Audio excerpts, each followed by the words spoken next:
सुप्रभात प्यारे बच्चों। हिंदी ई शिक्षण कार्यक्रम की इस कड़ी में आज हम पाठ्य पुस्तक कोकिला के पाठ 2 हीरे मोती कहानी का अध्ययन करेंगे। इस कहानी में 2 छोटी छोटी कहानियों का वर्णन किया गया है। पहली कहानी में कर्म और समय का महत्व दर्शाया गया है, तो दूसरी कहानी में बताया गया है कि दुख जीवन का एक अनिवार्य हिस्सा है। जिस तरह सुख सदा के लिए नहीं रहते, उसी तरह दुख भी हमेशा नहीं रहते। पहली कहानी यूनान की है, जिसमें किसी कस्बे के एक चौराहे पर एक लंगोटी बांधे हुए बड़ी दाढ़ी वाला जर्जर बूढ़ा चिल्ला चिल्ला कर कह रहा था, जो चाहो सो पाओ। जर्जर का अर्थ होता है कमजोर या दुर्बल। उसकी दीनहीन हालत को देखकर लोगों को यह विश्वास था कि वह पागल है। जब लोगों ने उसकी बात की ओर कोई ध्यान नहीं दिया, तो उसने और जोर जोर से चिल्लाकर कहना शुरू कर दिया, बेवकूफों मेरी बात सुनो, जो चाहो सो पाओ। तभी एक नौजवान वहां पहुंचा।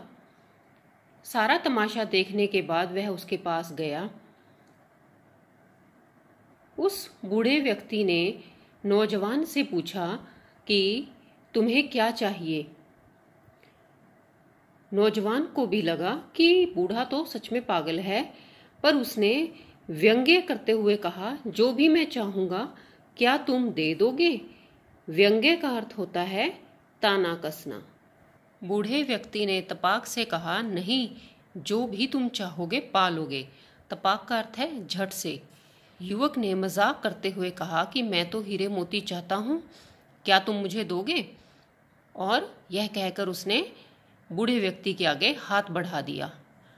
उस बूढ़े व्यक्ति ने नौजवान को एक कर्म रूपी हीरा और दूसरा समय रूपी मोती दिया और उसको संभाल कर रखने के लिए कहा और बताया कि इनसे तुम जितना चाहे उतना पा लेना। युवक को बूढ़े की बात पर हंसी आई और वह उसे बेवकूफ़ समझकर आगे चल पड़ा। कुछ आगे जाने पर उसका माथा ठनका। माथा ठनका का अर्थ है कुछ गलत होने की आशंका हुई। उसे लगा कि वह बूढ़ा व्यक्ति कोई पागल नहीं है, वास्तव में वह जीवन में काम आने वाले 2 गुरु मंत्र बता रहा था। अब युवक को यह समझ आ गया था कि जिस व्यक्ति के पास कर्म रूपी हीरा और समय रूपी मोती है, वह उसके बल पर जीवन में सब कुछ पा सकता है। ये अमूल्य रत्न हमें कहाँ से मिलते हैं और इनकी कीमत क्या है? कर्म और समय हर मनुष्य के पास मुफ्त में होते हैं।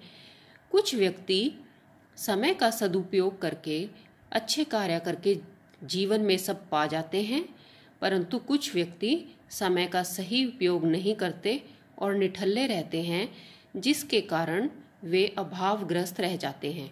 अभावग्रस्त का अर्थ है गरीब। दूसरी एक लोक कथा है जो भूटान की है। लोक कथा का अर्थ है लोगों द्वारा कही गई कथा। यह कथा लेखक को उनकी दादी बड़े प्यार से सुनाया करती थी। एक व्यक्ति हमेशा बड़े पवित्र भाव से महात्मा बुद्ध को याद किया करता था। एक दिन उसकी भेंट महात्मा बुद्ध से हो गई। भेंट का अर्थ है मुलाकात।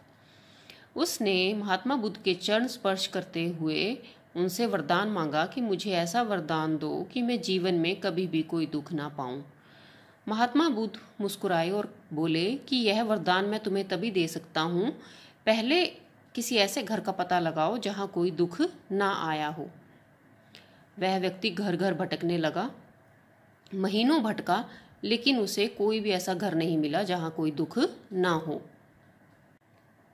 3 साल के बाद उस व्यक्ति की मुलाकात फिर महात्मा बुद्ध से हुई और उसने अपनी मांग वापस लेते हुए कहा कि उसे कोई ऐसा घर नहीं मिला जिसमें कोई दुख ना हो।